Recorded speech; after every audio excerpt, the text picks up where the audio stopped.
Chapter 11 of The Man in the Iron Mask. This recording is in the public domain, and is read by Mark Smith of Simpsonville, South Carolina. The Man in the Iron Mask, by Alexandre Dumas. Chapter 11. The Chateau de Vaux le Vicomte. The Chateau of Vaux le Vicomte, situated about a league from Melun, had been built by Fouquet in 1655, at a time when there was a scarcity of money in France. Mazarin had taken all that there was, and Fouquet expended the remainder. However, as certain men have fertile, false, and useful vices, Fouquet, in scattering broadcast millions of money in the construction of this palace, had found a means of gathering, as the result of his generous profusion, three illustrious men together: Le Vaux, the architect of the building; Le Nôtre, the designer of the gardens; and Le Brun, the decorator of the apartments. If the Chateau de Vaux possessed a single fault with which it could be reproached, it was its grand pretentious character. It is even at the present day proverbial to calculate the number of acres of roofing, the restoration of which would, in our age, be the ruin of fortunes cramped and narrowed as the epoch itself. Vaux le Vicomte, when its magnificent gates, supported by caryatides, had been passed through, has the principal front of the main building opening upon a vast, so called, court of honor, enclosed by deep ditches, bordered by a magnificent stone balustrade. Nothing could be more noble in appearance than the central forecourt raised upon the flight of steps, like a king upon his throne, having around it four pavilions at the angles, the immense Ionic columns of which rose majestically to the whole height of the building. The friezes ornamented with arabesques, and the pediments which crowned the pilasters, conferred richness and grace on every part of the building, while the domes which surmounted the whole added proportion and majesty. This mansion, built by a subject, bore a far greater resemblance to those royal residences which Wolsey fancied he was called upon to construct, in order to present them to his master from the fear of rendering him jealous. But if magnificence and splendor were displayed in any one particular part of this palace more than another, if anything could be preferred to the wonderful arrangement of the interior, to the sumptuousness of the gilding, and to the profusion of the paintings and statues, it would be the park and gardens of Vaux. The jets d'eau, which were regarded as wonderful in 1653, are still so even at the present time. The cascades awakened the admiration of kings and princes; and as for the famous grotto, the theme of so many poetical effusions, the residence of that illustrious nymph of Vaux, whom Pelisson made converse with La Fontaine, we must be spared the description of all its beauties. We will do as Despreaux did. We will enter the park, the trees of which are of 8 years' growth only, that is to say, in their present position, and whose summits even yet, as they proudly tower aloft, blushingly unfold their leaves to the earliest rays of the rising sun. Le Nôtre had hastened the pleasure of the Maecenas of his period. All the nursery grounds had furnished trees whose growth had been accelerated by careful culture and the richest plant food. Every tree in the neighborhood which presented a fair appearance of beauty or stature had been taken up by its roots and transplanted to the park.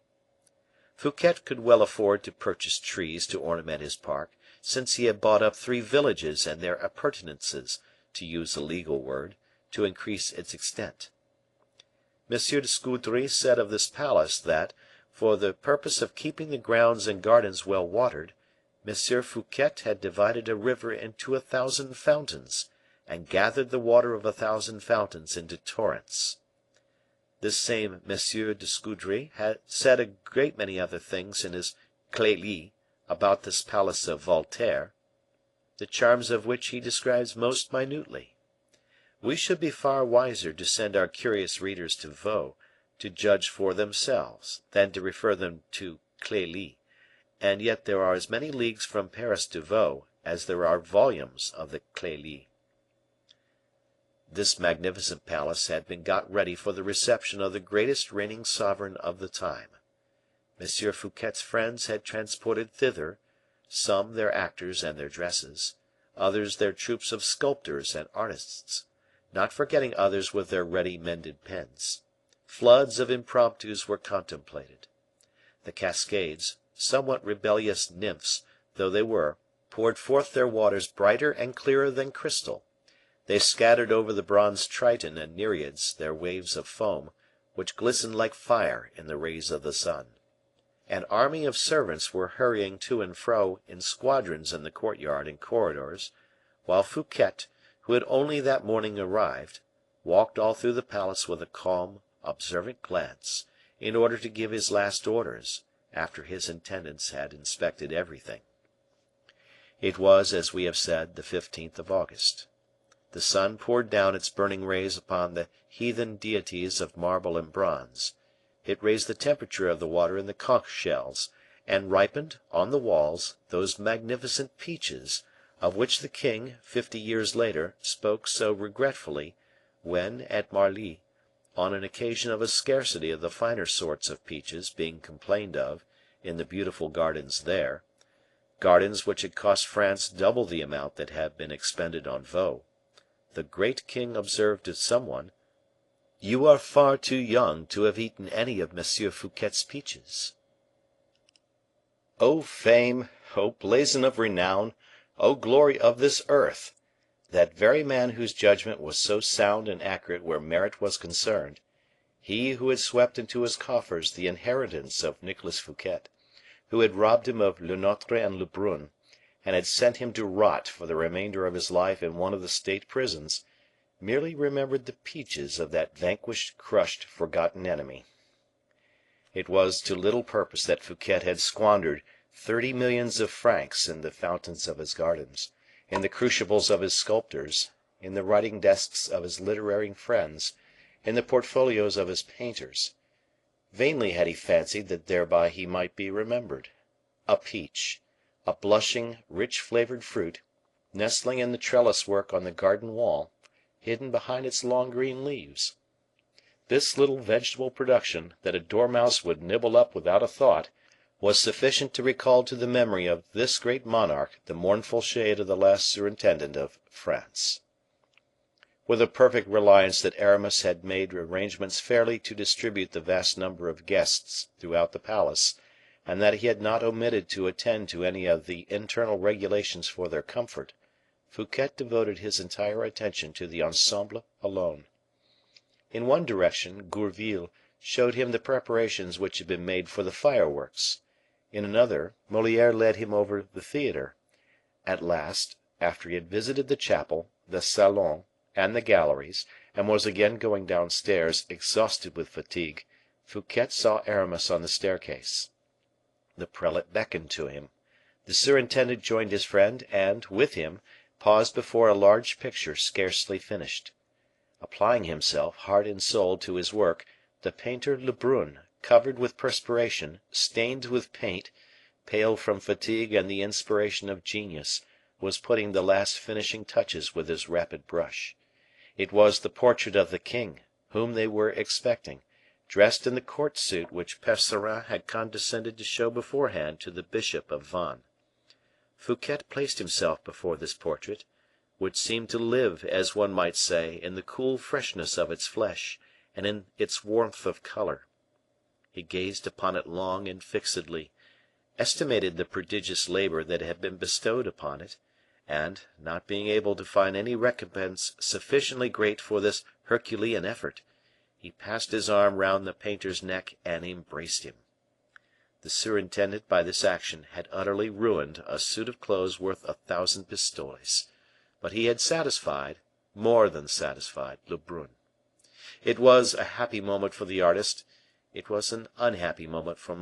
Percerin, who was walking behind Fouquet, and was engaged in admiring, in Lebrun's painting, the suit that he had made for his majesty, a perfect objet d'art, as he called it, which was not to be matched except in the wardrobe of the surintendant. His distress and his exclamations were interrupted by a signal which had been given from the summit of the mansion. In the direction of Melun, in the still empty, open plain, the sentinels of Vaux had just perceived the advancing procession of the king and the queens. His majesty was entering Melun with his long train of carriages and cavaliers. "In an hour," said Aramis to Fouquet. "In an hour," replied the latter, sighing. "And the people who ask one another what is the good of these royal fetes?" continued the bishop of Vannes, laughing, with his false smile. "Alas! I too, who am not the people, ask myself the same thing." "I will answer you in 24 hours, monseigneur. Assume a cheerful countenance, for it should be a day of true rejoicing." "Well, believe me or not, as you like, D'Herblay," said the surintendant, with a swelling heart, pointing at the cortege of Louis, visible in the horizon. "He certainly loves me but very little, and I do not care much more for him; but I cannot tell you how it is, that since he is approaching my house—" "Well, what?" "Well, since I know he is on his way here, as my guest, he is more sacred than ever for me; he is my acknowledged sovereign, and as such is very dear to me." "Dear, yes," said Aramis, playing upon the word, as the Abbe Terray did, at a later period, with Louis XV. "Do not laugh, D'Herblay; I feel that, if he really seemed to wish it, I could love that young man." "You should not say that to me," returned Aramis, "but rather to M. Colbert." "To M. Colbert?" exclaimed Fouquet. "Why so?"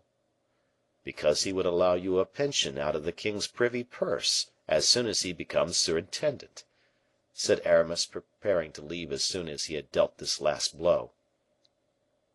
"Where are you going?" returned Fouquet, with a gloomy look. "To my own apartment, in order to change my costume, monseigneur." "Whereabouts are you lodging, D'Herblay?" "In the blue room, on the second story." "The room immediately over the king's room?" "Precisely." "You will be subject to very great restraint there. What an idea to condemn yourself to a room where you cannot stir or move about." "During the night, monseigneur, I sleep, or read in my bed." "And your servants?" "I have but one attendant with me. I find my reader quite sufficient. Adieu, monseigneur; do not over fatigue yourself. Keep yourself fresh for the arrival of the king." "We shall see you by and by, I suppose, and shall see your friend Du Vallon also?" "He is lodging next to me, and is at this moment dressing." And Fouquet, bowing, with a smile, passed on like a commander in chief who pays the different outposts a visit after the enemy has been signaled in sight. Chapter